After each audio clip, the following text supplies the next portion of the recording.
Y bien, amigos y amigas, esa fue la parte 15. En esta parte, como pudieron apreciar, tuve la fortuna de entrevistar a una cosplayer bastante conocida en este medio, a la que se le identifica como Arual. Antes de hablarles lo que rescato de la entrevista, debo hacer ciertas aclaraciones respecto a cosas que dije al principio de la grabación de esta parte, que eran referentes a grabaciones que no se pudieron publicar por el dispositivo que pues no lo permitió el día anterior. Una de las aclaraciones fue la de la entrevista a este niño que hizo el cosplay de Sasuke Uchiha y que nos dijo, entre otras cosas, que el hentai no debería existir. Lo que dije yo al respecto en la grabación, lo que dije yo al respecto en esta parte que acaban de ver,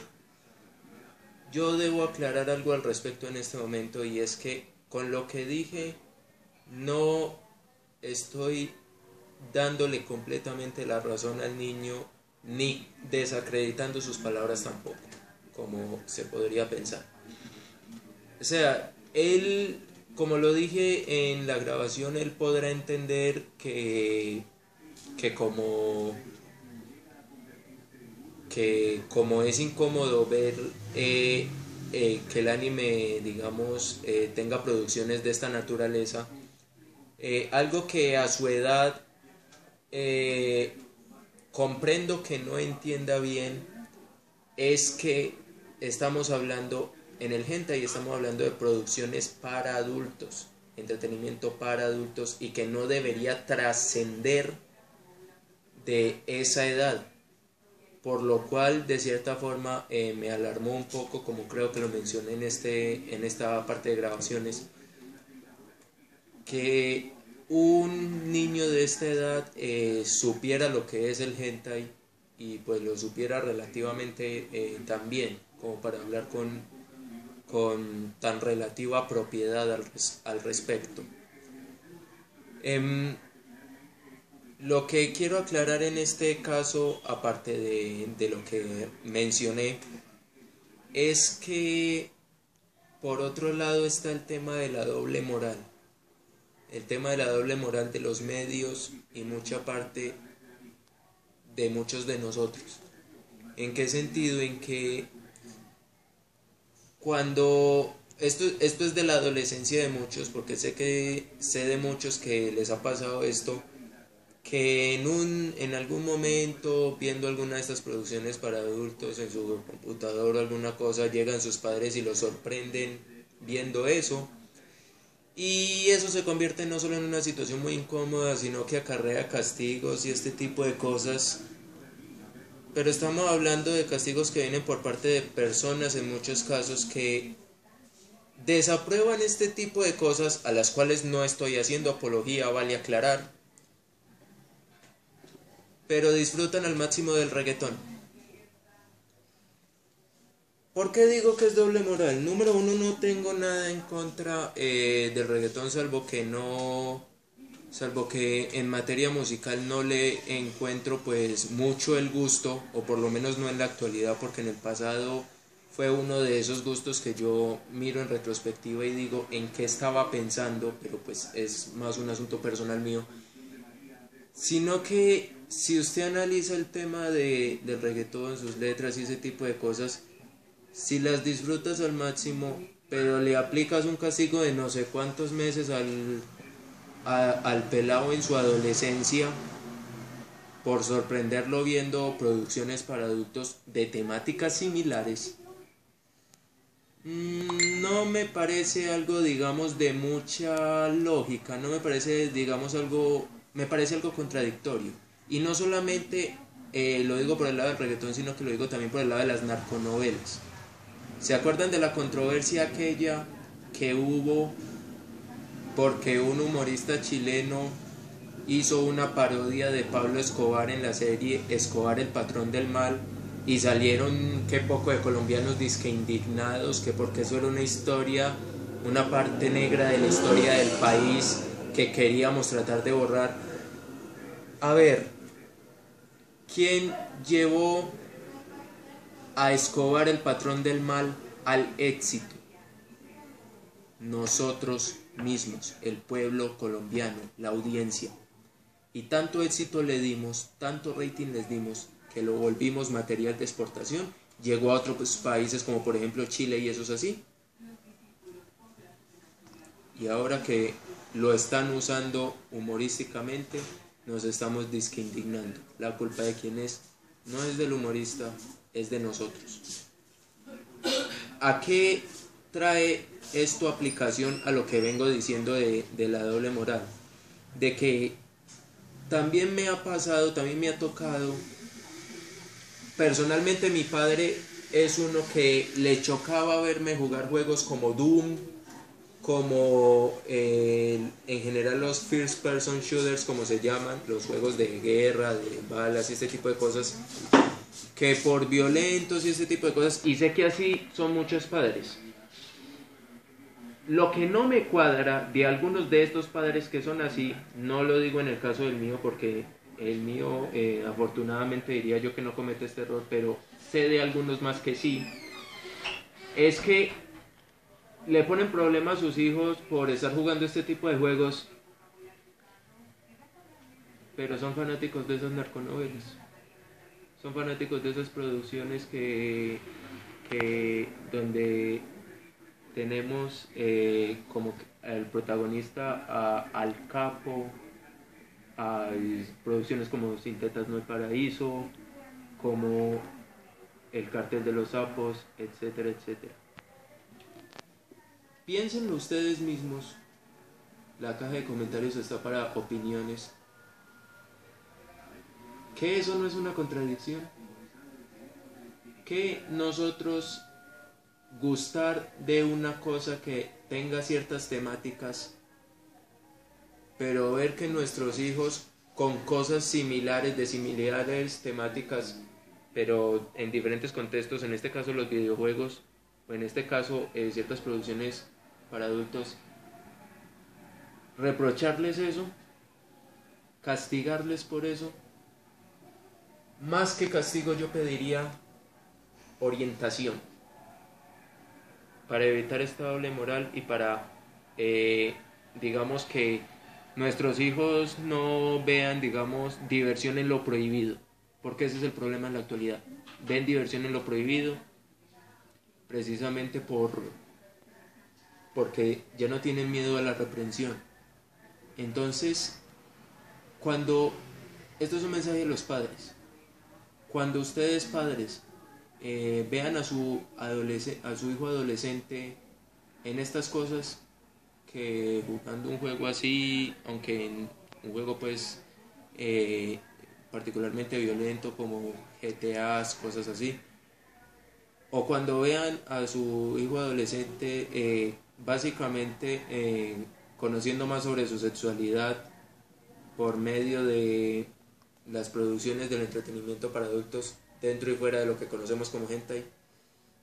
en lugar de reprenderlos, en lugar de castigarles, orientarlos. Hacerlo no deja de estar relativamente mal, pero hay que hacerles ver el porqué. Y hacerles ver el porqué no se logra privándolos de las demás cosas, no se logra privándolos de los recursos, se logra dándoles el conocimiento, se logra dándoles un criterio que lo pueden desarrollar a partir de la enseñanza de ustedes, y esa es su labor, señores padres. Por otro lado, la otra aclaración respecto al otro entrevistado de aquel día, el cual dijo,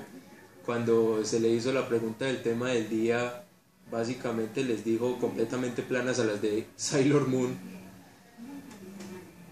Como lo dije en la grabación, no me pareció una mala respuesta en absoluto, por el contrario me pareció una respuesta interesante, porque nos deja algo muy claro,